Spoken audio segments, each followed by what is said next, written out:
I was trying to say now, I was asking the question.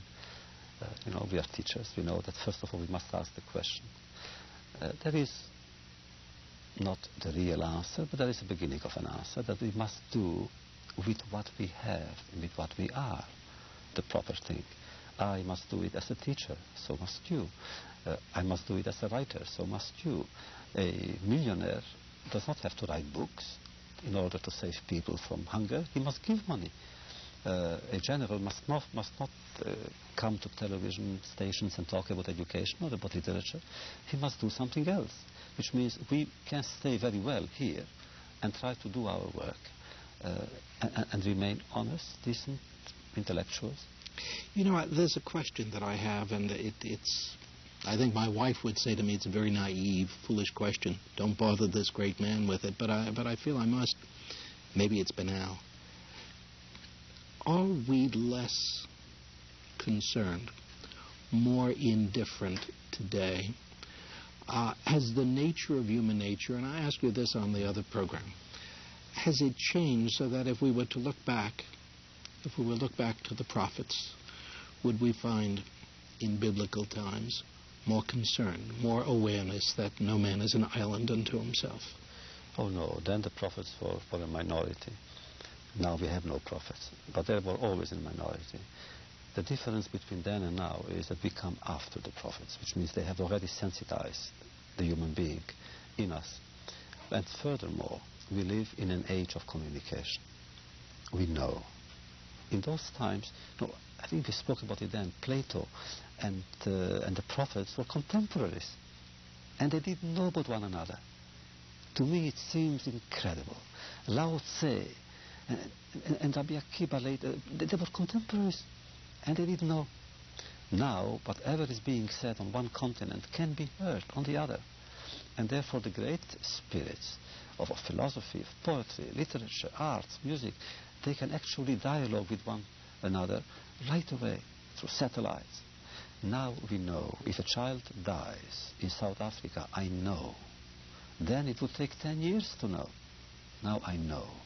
And there are no more excuses. But I more than half expected that I would say that I would talk about the communications revolution and talk about our capacity to communicate one with the other, and that you would say in turn, what do we say to each other, though? What is the importance of those words, and even of those thoughts that we communicate? That's why I wondered, progress, what does it mean? Do you think the words they uttered, minority or not, in touch with each other or not, in biblical ancient times, were qualitatively different, better than today, what we say to each other? They were so much better. Whatever I have to say today, the words are not mine. I take them from them. Even today, in my classes or in my works, I take from the prophets. I take from the ancient masters. Last semester I was teaching Jephthah's daughter. Jephthah and his daughter, the judge in Israel, who killed his daughter, and I compared it to Euripides and Iphigenia. After all, nothing that I could say could come even close to the intensity, to the beauty, let alone the truth of a prophet or an ancient philosopher in Greece.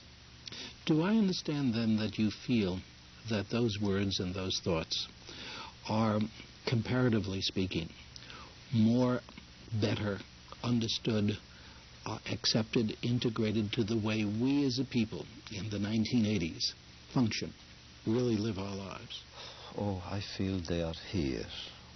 They are here as the mountains are here, as the clouds are here, as the air is here, and we integrate ourselves in them. If they could survive 3,000 years, that means that there is something in their presence, in their survival, almost in their immortality. And it's a privilege for us students to be part of their landscape. Yes, but you're not so certain that we'll survive. I am not so sure. Unless we shake up ourselves and we get out of our indifference. I think the planet is in danger.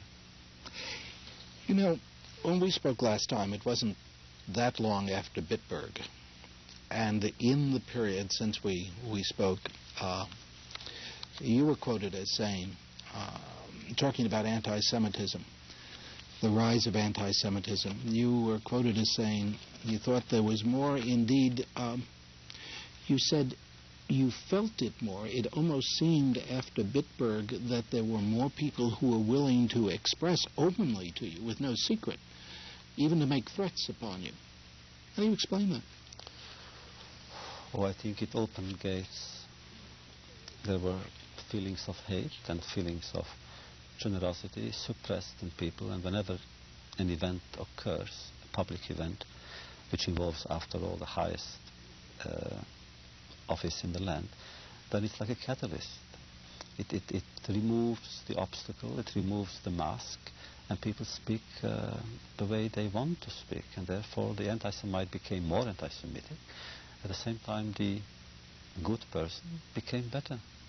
But that is not new. You know, even during the war, what I have seen during the war taught me a very important lesson, that tragedies do not change people. They simply deepen the being in them. The good guy did not become bad. The bad did not become good. What happened was that the good became better, and the bad became worse.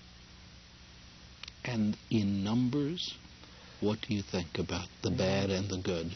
Numbers too, but then does it really matter that much, the numbers? I am not so sure. One person, again, could make a difference. Again, this is something that I have learned. One person can make a difference. I have seen it so often. We had a conference in Washington which I had helped organize about the righteous Gentiles, called The Courage to Care. And I wanted to know, why did some people, Christians, why did they try to risk their lives simply because they wanted to save a human life, a Jew? Why did they have the courage to care?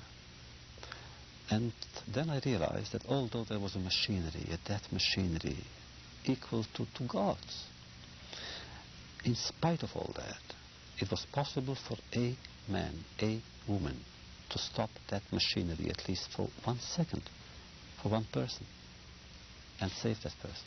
But you know, it occurs to me, when you say what you do about the good becoming better, or revealing their goodness, and the bad revealing their evil, it's so strange coming from you, a teacher, an educator, who must believe somehow in changing people. What's the relationship? Did I ever tell you my story? It's my credo, really, the best story that I have.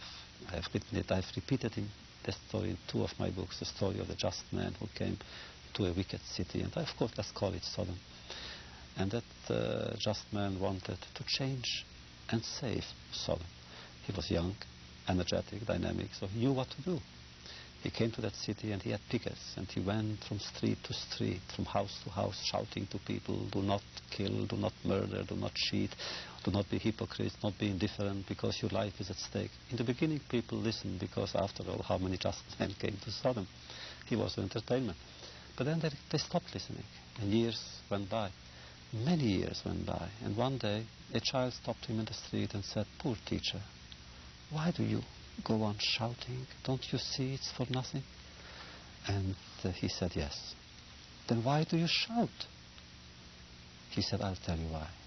In the beginning, I was convinced that if I were to shout loud enough, I would change them. Now I know I will not. But if I shout louder and louder, it is because I don't want them to change me." The just man as an entertainment, do you think that's true in our times too? Oh, true. It was always true. The prophets were laughed upon. And Socrates surely was ridiculed. And the poets, were jesters in the Middle Ages. Well, I think it's true today too, because those people who live comfortably, they don't want to approach a serious problem other than as a problem of entertainment. When you wrote the piece you wrote about the television series on the Holocaust, is that what you meant? Your concern that nightmare had become an entertainment? Absolutely. It became